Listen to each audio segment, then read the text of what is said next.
I think of wine country Okanagan, it isn't so much a place but an attitude that Penticton's kind of the heart of wine country, and it's a derivative of an Indian word, Penticton, which means a place to stay forever. That just speaks volumes for me about this is the place that I want to stay forever. The only way you would get me out of this valley will be in a pine box. We have vineyards in the Sawyers where we're growing Cabernet Sauvignon that we're going to make into Oculus that's going to retail for $80 a bottle. And then here in the north part of the valley we have Pinot Noir and Riesling, the complete kind of, maybe not opposites, but completely different styles of grape and styles of wine. And because of the diversity from the Sawyers to Kelowna, here at one winery we get to grow grapes and make wine over a wide range of wine styles and wine varieties. And that's you can go from north to south and see Germanic varieties in the north, and you're seeing that they're producing some beautiful Pinots, and then you come a little south and you're getting these big reds, I'm very excited to be involved in this early stage of the Okanagan's development, because as I've said from the beginning, it is a voyage of discovery. There are a whole lot of there's new blood in the community right now who have brought something different to the industry, and I think it's evolving to very high standards. Okanagan, why would you come here? Why would you want to live here? Well, I've been here 31 years.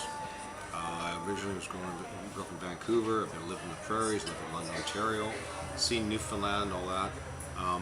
But for me, this is the best place to be. And part of it is the quality of the wines that we can actually, if I couldn't make good wine in the 30 years, if I hadn't gotten from 0 to 30 and got better wine, I would have quit by now.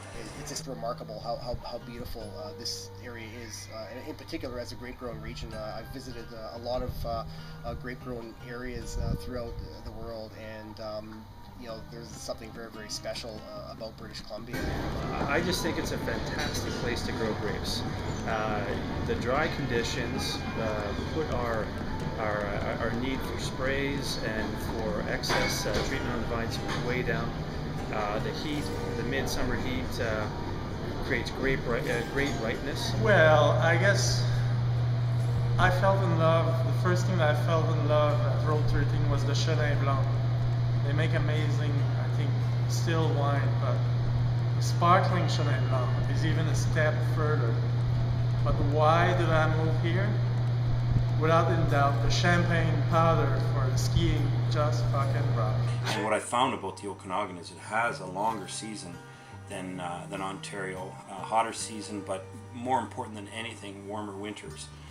Whether that's because of global warming or not, we don't know for sure, but I'm not too much of a complainer about global warming, because they have tried to grow vinifera here in the past and they froze it out, and now they're growing. I'm into my 18th leaf now with Cabernet Sauvignon, and it's alive, and I'm getting crop every year. It's consistently good crop.